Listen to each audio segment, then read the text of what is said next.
الحمدللہ وکفا وسلام علی عبادہ الذین اصطفی۔ حدیث نبی قال النبی صلی اللہ علیہ وسلم والفاجر خب لئیم۔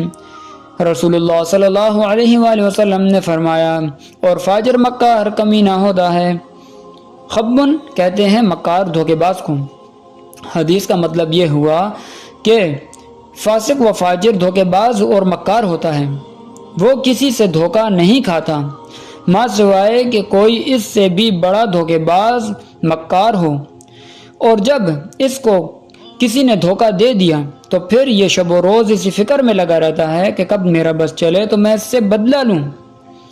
یا مطلب یہ بھی ہے کہ جیسے کہ مومن کے بارے میں گزرا کہ اس کے سامنے آخرت ہوتی ہے، اس لیے وہ دنیا میں سب کو معاف کر دیتا ہے، مگر فاسق و فاجر کی نظروں کا معاملہ اوجھل ہوتا ہے، اس لیے یہ انتقام کا جذبہ رکھتا ہے، کیونکہ یہ سب کچھ دنیا ہی کی زندگی کو سمجھتا ہے۔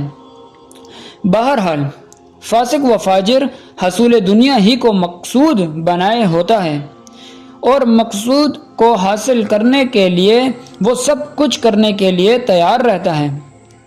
اگر کسی مقصد کی خاطر کسی کو دھوکہ بھی دینا پڑے تو وہ دھوکہ دے دیتا ہے۔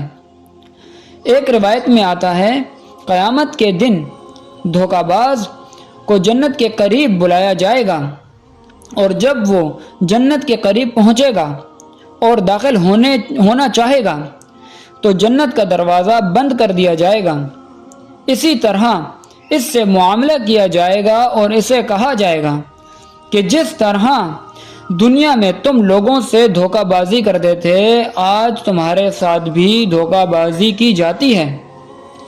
حدیث کا مطلب یہ ہوا کہ دنیا و آخرت میں فاجر و فاسق مکار ذلیل و رسوا ہوگا، دنیا کی زندگی میں بھی اور آخرت میں بھی اس کو ضلالت ہی اٹھانی پڑے گی۔ اللہ تبارک و تعالی ہمیں بات سمجھنے کی توفیق عطا فرمائے۔ وآخر الدعوانا الحمد للہ رب العالمین۔